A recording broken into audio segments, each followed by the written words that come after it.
Hey guys, it's time for another episode of Harvest History. One of my favorite things about fall is turning all of the delicious, wonderful vegetables into even more delicious treats. One of the most famous desserts of the fall is the pumpkin pie, but there's no pumpkin pie without the pumpkin. So let's learn a little bit about the history of this magnificent squash. Archaeological evidence tells us that pumpkins and squash have been around for almost 6,000 years. They were first cultivated in Central America and North America by different Native American tribes, going all the way back to the Aztecs in modern-day Mexico. Several tribes, including the Aztecs, implemented the Three Sisters growing technique. The Three Sisters are corn, beans, and squash.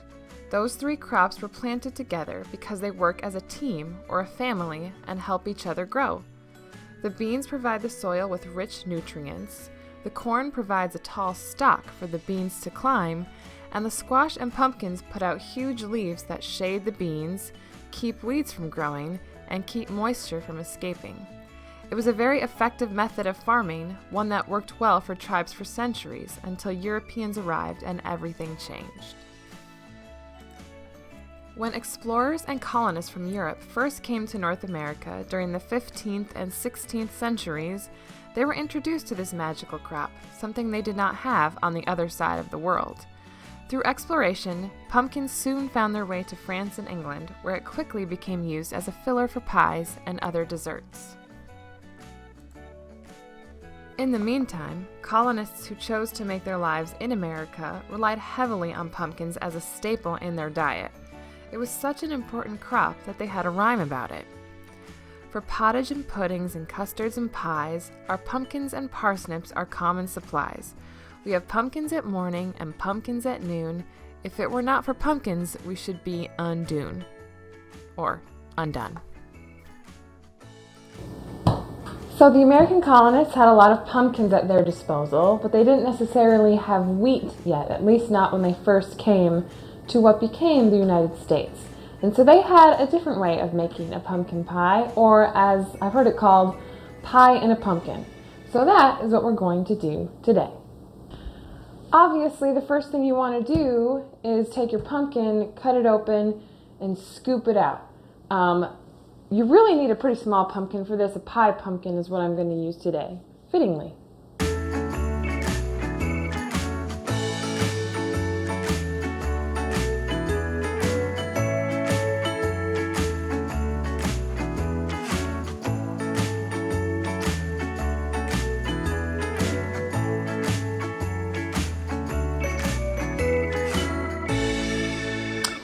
Okay, so the next thing we're going to do is mix our custard together in this bowl. Pro tip, just a reminder, you do want to keep the top of your pumpkin and just set it aside for now. So, in the custard, first thing we're going to do is add 3/4 cup, so not quite a full cup, of sugar. And then, the eggs are a little tricky. So, for the eggs, you need a total of 7 eggs. So, first you put in 3 full eggs, and then you're going to add just the yolks of 4 more eggs. So let's see if I can do that.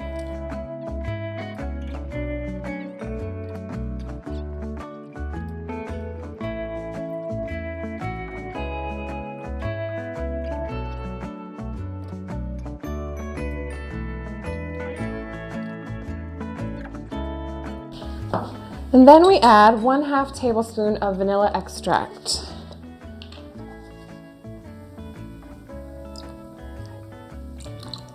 All right. And then you just whisk together till everything is all combined. So let's get started. Whisk those egg yolks up till everything is smooth and creamy. So once you've got that mixture looking nice and smooth and there's no more lumps in there, you're going to add the rest of the ingredients. So that's 2 cups of heavy cream,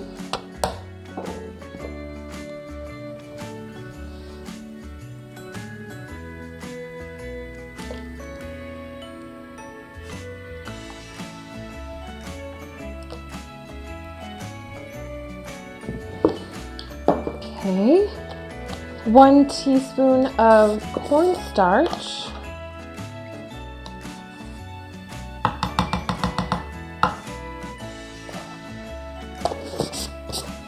and just a pinch of salt. That'll do.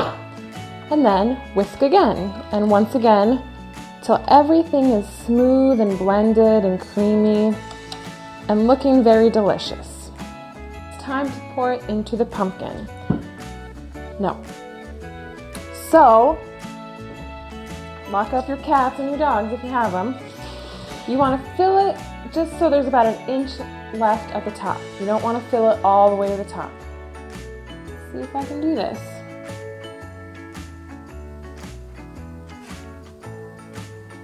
Remember, leave about 1 inch. A little more. Okay. I'm going to stop right there. Okay, so now it's time to put the pumpkin in the oven. Remember, your oven should be at 400 degrees, and we're going to start out doing 15 minutes. So set your timer for 15 minutes, and we'll pick it up from there. Okay, so once you've had it in for 15 minutes, the next thing you're going to do is you're going to just loosely place some tin foil on the top of the pumpkin, and then you're going to bake it for another 15 minutes. Okay, the next step is really easy. All you gotta do is turn the heat down to 375. And you're gonna add the top to the tray. You're just gonna place it right next to the pie. So we'll just do that really quick.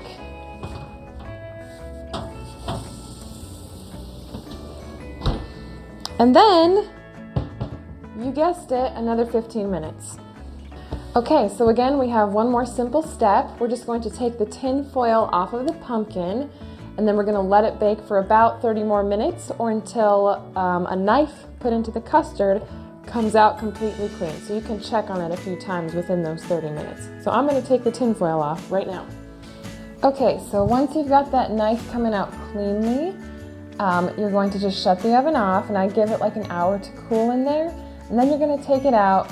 And you can either put it like in your garage or you can put it in the fridge for at least 6 hours because it needs to set. So I'm going to leave mine overnight, so we'll check it out in the morning. So here's the pumpkin. I've taken it out of the fridge where it's chilled overnight and it has set. I'm going to show you what it looks like on the inside. It did sink down a little bit, but that's okay.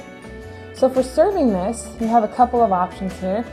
You can either just take a scoop out of the pumpkin, make sure you scrape up some of the nice pumpkin on the side so you get that pumpkin flavor, even though it's pretty much in there right now. Or you can slice it and you can eat the actual pumpkin with the custard.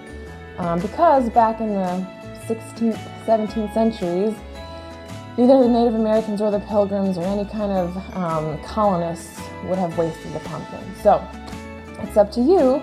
But I'm going to take a little bite here and we'll see how it turns out. Make sure I get some pumpkin.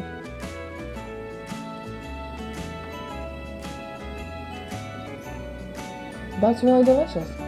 So, if you're looking for a more traditional pumpkin recipe this fall, give this one a try. Alright, I just want to say thank you everyone for watching this episode of Harvest History and learning all about the history of the magnificent pumpkin, which has become really the defining symbol in America of the fall season. So, thanks again for watching. Remember, you can still submit a photo for the Stearns Scarecrow Challenge. If you still haven't made your scarecrow, you still have time to submit that photo on Instagram or on Facebook. You can watch our other scarecrow video for details there, or visit our Facebook or Instagram page for those details on how to enter that contest. So, we're going to have one more episode of Harvest History in a couple weeks, so we'll see you then.